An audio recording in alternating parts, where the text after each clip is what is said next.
मी राजीनामा दिला नाही, मंत्री धनंजय मुंडेंची प्रतिक्रिया. भाजप आमदार सुरेश धस यांच्यासह विरोधक मुंडेंच्या राजीनाम्यासाठी आग्रही. बीड प्रकरणातील आरोपींवर मोक्का लावा, कुणालाही भेटू देऊ नका. आरोपींची तेलनाममधील सलमान सारखी अवस्था झाली पाहिजे. सरपंच परिषदेतून सुरेश धस यांचा निशाणा.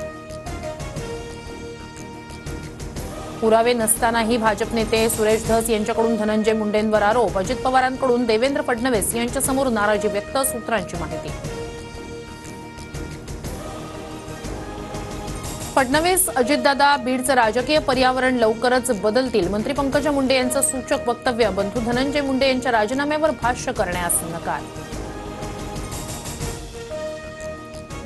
सरपंच परिषदेच्या वतीनं आझाद मैदानावर धरणं आंदोलन सुरू. सरपंच संतोष देशमुख यांच्या निर्घृण हत्येचा निषेध.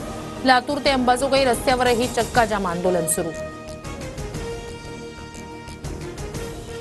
संतोष देशमुखांचे कुटुंबीय आज मुख्यमंत्री फडणवीसांची भेट घेणार. हत्येच्या तपासासंदर्भात देशमुख कुटुंबीय फडणवीसांशी चर्चा करणार.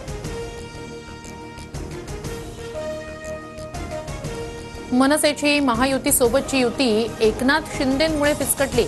पदाधिकारी बैठकीत राज ठाकरेंचा मोठा गौप्यस्फोट. विधानसभेत शिंदेंच्या नकारामुळे युती होऊ शकली नाही, असाही दावा. सूत्रांची माहिती. अभिनेता सलमान खानच्या बांद्र्यातील घराची सुरक्षा वाढवली. घराच्या खिडक्यांना तसंच बाल्कनीत खास बुलेट प्रूफ काच. इंटरपोलच्या धर्तीवर देशाचंही भारत पोल लॉन्च. पोलीस थेट आंतरराष्ट्रीय गुन्हेगारांपर्यंत पोहोचू शकणार. केंद्रीय गृहमंत्री अमित शहा यांच्याकडून सीबीआयच्या भारत पोल पोर्टलचं उद्घाटन.